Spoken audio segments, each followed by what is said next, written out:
Essa mulher estava dormindo quando percebeu que sua casa foi invadida por 3 homens. Fala pessoal, Carol na área, trazendo mais um vídeo aqui no canal. Todas as semanas eu trago esse tipo de conteúdo aqui para vocês, de casos criminais. Então se você gosta, se inscreve aqui no canal e não esquece de deixar o like nesse vídeo. Bora pro vídeo.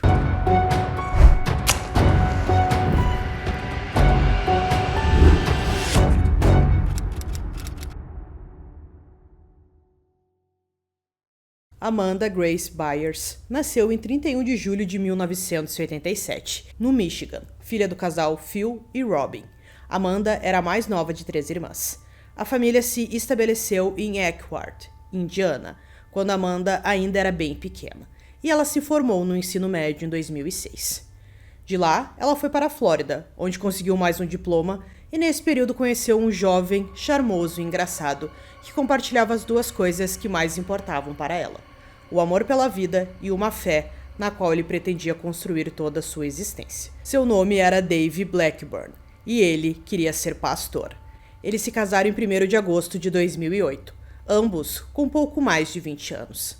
Os primeiros anos não foram fáceis e eles se dedicaram ao trabalho de manter o casamento, apoiando-se em um pequeno grupo na igreja. E então, em 2012, fizeram as malas e se mudaram da Carolina do Sul para Indianápolis, com um sonho que parecia quase impossível: fundar uma igreja do zero. Chamaram-lhe de Igreja Resonate. Amanda dedicou-se completamente a ela. Tinha um coração voltado para os cantos mais pobres da cidade e passou anos trabalhando com uma organização local que visava tirar famílias da pobreza. Quando seu filho, Wellston James, nasceu em 2014, a maternidade tornou-se o que ela mais desejava. Um ano depois veio a notícia de que ela estava grávida novamente, um pouco mais rápido do que o casal havia planejado, e uma menina estava a caminho e ela recebeu o nome de Everett. Para todos que observavam, os Blackburns pareciam uma família feliz, com tudo pela frente. Às 4h30 da manhã do dia 10 de novembro de 2015, Dave acordou antes do resto da casa, abriu a Bíblia e leu no escuro, como fazia na maioria dos dias. Sua esposa Amanda, que estava com 28 anos e grávida de 12 semanas, dormia no andar de cima. O filho deles, Wellston, com um pouco mais de 1 ano na época, dormia no quarto ao lado. Por volta das 6 horas da manhã, Dave fechou a porta da frente e dirigiu até a academia. Ele não trancou a porta. Enquanto isso, 3 jovens circulavam pela zona noroeste de Indianápolis. O mais velho era Diano Gordon, de 24 anos, recém-libertado em liberdade condicional. Com ele estava Jalen Watson, de 21 anos, também em liberdade condicional por furto qualificado. E havia um mais novo, um rapaz de 18 anos, chamado Larry Joe Taylor Jr., que já tinha uma condenação por furto qualificado. O objetivo deles, pelo menos no início, era simples: dinheiro. O plano era simples e cruel: encontrar casas na escuridão da madrugada, entrar, pegar tudo o que pudessem e seguir em frente. A primeira casa em que entraram pertencia a uma mulher que ainda dormia em sua cama. Eles entraram sorrateiramente, pegaram um computador, uma bolsa e as chaves do carro dela.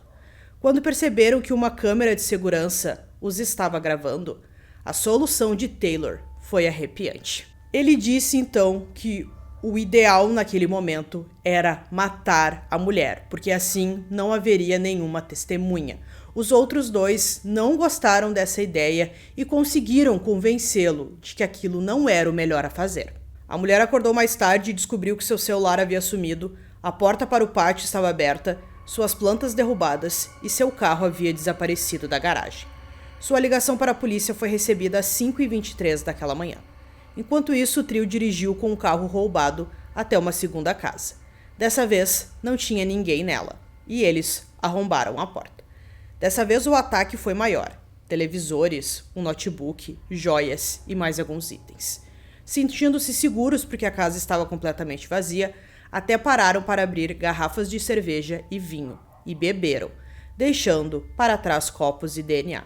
Então eles continuaram dirigindo, procurando por mais um alvo. Foi quando eles viraram na rua dos Blackburn e viram um jovem pastor saindo de casa, entrando no carro e dirigindo em direção à academia sem trancar a porta. O que aconteceu dentro da casa dos Blackburn foi testemunhado pelas pessoas que o fizeram.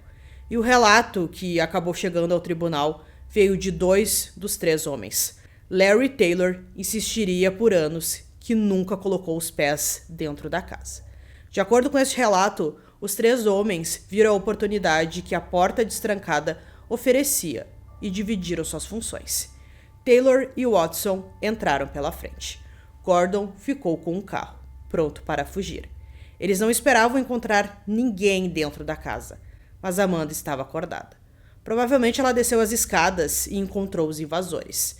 E naquele instante, um roubo se transformou em algo muito mais sério.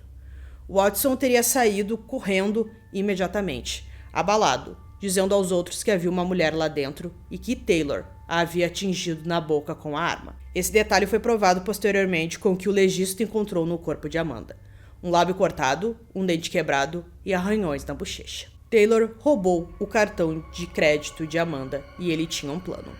Watson e Gordon iriam a um caixa eletrônico e sacariam o máximo que pudesse. Taylor ficaria na casa. Nos 20 minutos seguintes, os 3 homens se comunicaram por telefone. Uma primeira tentativa de sacar $500 falhou às 6h36, provavelmente por causa de uma senha incorreta. Em um segundo caixa eletrônico, utilizando um suéter roubado enrolado no rosto para se esconder da câmera, um deles conseguiu sacar $400 da conta de Amanda. Quando voltaram para buscar Taylor, descobriram que ele não havia simplesmente esperado. Amanda havia sido baleada 3 vezes, uma no braço, uma na parte superior das costas e uma fatalmente na nuca.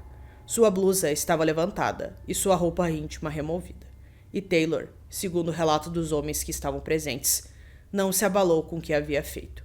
Ele se gabou disso. Descreveu como ficou parado sobre ela, observando-a sangrar.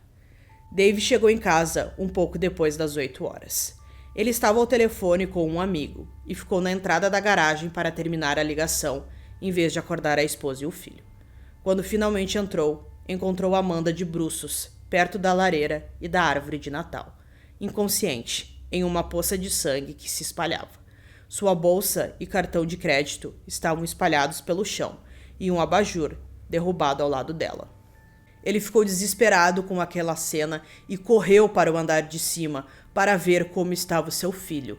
Quando ele abriu a porta do quarto do menino, viu que ele estava dormindo tranquilamente, nem tinha percebido o que tinha acontecido. Então ele desceu as escadas e ligou imediatamente para a emergência. Amanda foi levada às pressas para o hospital em estado crítico. Ela nunca recuperou a consciência. Em 11 de novembro, sem atividade cerebral, os aparelhos que a mantinham viva foram desligados. Sua filha, que ainda não havia nascido, morreu junto com ela. Dave então foi chamado para interrogatório. Ele descreveu sua manhã com detalhes: a leitura da Bíblia, a academia, o telefonema com um amigo, a porta destrancada, e revelou que eles tinham apenas uma chave da casa, que compartilhavam e ficava no chaveiro da Amanda. Sua história não era apenas plausível, era verificável. As imagens de segurança da academia o colocaram exatamente onde ele disse estar, e a cronologia se encaixava perfeitamente com as evidências da cena do crime. Ele foi inocentado rapidamente. Restavam as evidências físicas, e havia muitas, pois os autores do crime foram descuidados. A sala de estar contava uma parte dessa história: um rolo de fita adesiva, um cartão bancário perdido, um maço de charutos que não pertencia a ninguém que morasse ali, marcas de tiro perto da escada sem cápsulas encontradas. No andar de cima, o celular de Amanda continha uma pequena, porém devastadora pista. Seu banco já havia ligado naquela manhã e deixado um recado na caixa postal, alertando sobre atividade suspeita em um de seus cartões. O roubo e o ataque estavam conectados, e essa conexão se estendia por toda a vizinhança. As 2 chamadas anteriores para a polícia, a da mulher que dormia e que o carro foi roubado, e a do segundo morador que voltou para casa e a encontrou saqueada, foram rapidamente ligadas ao ataque. E a primeira vítima tinha câmeras. As imagens mostraram 3 figuras cortando uma tela e mexendo em uma porta de correr antes da transmissão ser interrompida, cortada no momento em que eles perceberam a câmera. O relato de um vizinho sobre um homem encapuzado entrando em um carro prata surgiu logo em seguida. Então o próprio carro apareceu, abandonado a alguns quilômetros de distância. Dentro haviam mais evidências: uma camisa masculina grande, um suéter rosa e uma sacola que correspondiam ao que havia sido relatado como roubado. No painel, havia um recibo da tentativa frustrada de sacar $500, às 6h36. Os 4 últimos dígitos do cartão no recibo correspondiam aos de Amanda. A partir do recibo, os detetives rastrearam o caixa eletrônico, depois um segundo caixa eletrônico, e obtiveram as imagens de segurança. Lá, às 6h36, e novamente alguns minutos depois, estava um homem de moletom branco com um suéter rosa no rosto, primeiro tentando sem sucesso e depois conseguindo esvaziar a conta de uma mulher morta. O carro revelou mais uma coisa. No suéter rosa, os técnicos encontraram DNA utilizável. 6 dias após o assassinato, o laboratório retornou com um nome no banco de dados do FBI: Jaylen Watson, em liberdade condicional. A partir de Watson, o rastro levou ao seu cúmplice, Diano Gordon, também recém-libertado. Os registros telefônicos fizeram o resto. Mandados judiciais permitiram que os detetives obtivessem os dados dos celulares que ambos os homens haviam fornecido aos seus agentes de condicional, e os telefones contaram uma história incriminadora, emitindo sinais perto das 3 casas assaltadas e próximos aos caixas eletrônicos onde o cartão da Amanda tinha sido usado. 2 nomes já tinham sido confirmados, mas as imagens de vigilância mostravam 3 homens e um permanecia não identificado. Os detetives perceberam que Watson e Gordon haviam ligado repetidamente para um terceiro número naquela manhã, enquanto seus telefones estavam perto dos caixas eletrônicos. Eles rastrearam a ligação. O número pertencia a Larry Joe Taylor Jr., já conhecido pela polícia por furto. Os telefones de Watson e Gordon levaram os detetives ao apartamento de uma jovem. Ela não era namorada de nenhum deles, mas pertencia ao mesmo círculo social deles, e não queria protegê-los. Na noite anterior ao assassinato, ela contou aos investigadores que os 3 homens estiveram em sua casa e saíram por volta das 13h30 da manhã. Ela identificou um deles nas câmeras de segurança do caixa eletrônico. E quando os detetives revistaram seu apartamento, ela apontou para uma arma escondida embaixo da cama. Ela não sabia exatamente qual dos homens a havia guardado ali, mas tinha certeza de uma coisa: não era a dela. Alguns dias depois, uma fonte confidencial deu mais um relato. Segundo esse relato, Taylor não era um mero seguidor levado por homens mais velhos. Ele era o motor do grupo, o líder.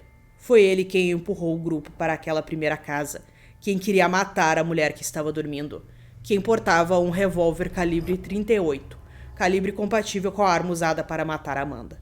E na casa dos Blackburn, foi Taylor quem ficou para trás. Taylor quem ameaçou matar Amanda se os outros não voltassem com o dinheiro. Taylor quem, quando retornaram, cumpriu a ameaça e depois se gabou disso para mais de uma pessoa. Larry Taylor foi preso em 27 de novembro com a ajuda de agentes federais. Watson foi detido horas depois.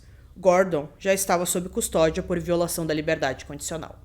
Em aproximadamente 2 semanas, por meio de DNA, dados telefônicos, imagens de câmera de segurança e trabalho investigativo, os 3 homens estavam atrás das grades. Diante do peso das evidências, 2 dos 3 homens fizeram uma escolha calculada. Em vez de arriscar um julgamento por assassinato, Jaylen Watson e Diano Gordon concordaram em cooperar. Watson se declarou culpado em 2017 por roubo e 2 furtos qualificados. Em troca, as acusações mais graves contra ele, incluindo homicídio, foram retiradas, e ele concordou em testemunhar contra o homem que ele e Gordon apontaram como o autor dos disparos. Gordon seguiu o mesmo caminho 1 ano depois. A jornada até o dia do julgamento de Taylor tornou-se uma das mais frustrantes da história recente de Indiana. O primeiro julgamento, marcado para o final de 2021, foi anulado quando os juízes descobriram um fato que o juiz havia considerado inacessível: que Amanda estava grávida. Um detalhe emocional que temia influenciar o júri. Uma segunda tentativa, em 2022, avançou, mas com depoimento e argumentos, antes de se descobrir que um jurado havia compartilhado informações confidenciais com os outros, incluindo a gravidez e o fato de que 2 dos réus já haviam feito acordos. Julgamento anulado de novo. Então Taylor fez uma jogada inesperada. Exausto pelo processo interminável, ele renunciou completamente ao seu direito a um júri e optou por um julgamento sem júri, colocando seu destino nas mãos de um único juiz, Grant Hawkins. Em setembro de 2022, quase 7 anos após a morte de Amanda, o julgamento finalmente começou. Ao longo de 4 dias, as provas foram apresentadas. E no centro de tudo estava o Watson e Gordon. Eles depuseram e contaram ao tribunal sobre tudo que fizeram naquela manhã. As casas, o tiro que ouviram do lado de fora e as respostas frias e impassível de Taylor quando ele voltou para o carro. Que a mulher lá dentro não falaria com ninguém. A defesa de Taylor explorou o ponto mais frágil da acusação, e era um ponto vulnerável. Nenhum dos 3 homens confessou o assassinato. Nenhum DNA pertencente a Taylor foi encontrado dentro da casa dos Blackburn, apesar do ataque ter sido brutal e a queima-roupa. O único DNA de um dos réus encontrado na cena do crime pertencia a Watson. A condenação de Taylor, argumentaram seus advogados, baseou-se na palavra de 2 homens que compraram sua própria liberdade com ela. O juiz não se convenceu. Em 22 de setembro de 2002, Grant Hawkins considerou Larry Taylor culpado de homicídio, além de roubo, cárcere privado, furto de veículo, furto e porte ilegal de arma de fogo, 12 das 4 acusações contra ele. Ele foi absolvido da acusação de roubo e de uma das acusações de homicídio. 3 semanas depois, em 14 de outubro, a sentença foi proferida. 86 anos de prisão. Em novembro daquele ano, Taylor se declarou culpado de um abuso sexual separado, uma agressão contra uma mulher em seu apartamento apenas uma semana antes do assassinato, e recebeu uma pena adicional de 20 anos. E quando seus advogados recorreram da condenação por homicídio, argumentando que a polícia havia interrogado antes de ler os seus direitos, o Tribunal de Apelações de Indiana rejeitou o recurso em novembro de 2023, decidindo que as declarações feitas antes da leitura dos direitos nunca foram usadas no julgamento e que a grande quantidade de outras provas tornava qualquer erro irrelevante. Watson e Gordon, cuja cooperação tornou possível a condenação, foram sentenciados depois de Taylor. Gordon recebeu 30 anos, sendo 25 em regime fechado e 5 em liberdade condicional. Watson recebeu 29 anos por roubo com lesão corporal grave, com penas simultâneas por 2 furtos qualificados, e a possibilidade de redução da pena em reconhecimento à sua cooperação. Desde as primeiras horas, antes mesmo da prisão, antes de qualquer nome ser revelado, Dave Blackburn disse algo que deixou todos ao seu redor atônitos. Em uma declaração escrita divulgada enquanto o mundo assistia, ele reconheceu que tudo dentro dele ansiava por ódio e desespero, e então afirmou que, em vez disso, escolhia o caminho do perdão, da graça e da esperança. Não era uma encenação para as câmeras. Quando os 3 homens compareceram perante ao tribunal, Dave falou diretamente com eles. Não para condená-los, mas para libertá-los, dizendo-lhes que os perdoava, assim como acreditava ter sido perdoado. Imaginar que ela só estava dormindo em casa quando tudo isso aconteceu. Então é um caso realmente muito terrível, em que um pequeno ato de não ter trancado a porta transformou isso num caso muito perturbador. É claro que o Dave jamais imaginou que isso poderia acontecer. A região era muito segura, era muito comum as pessoas não trancarem as portas, até porque eles assaltaram 2 casas antes da mesma forma. Então é muito triste, mas que bom que os 3 receberam suas penas. Então eu espero que vocês tenham gostado desse vídeo. Esse foi mais um vídeo aqui no canal Durmam Bem. E até o próximo.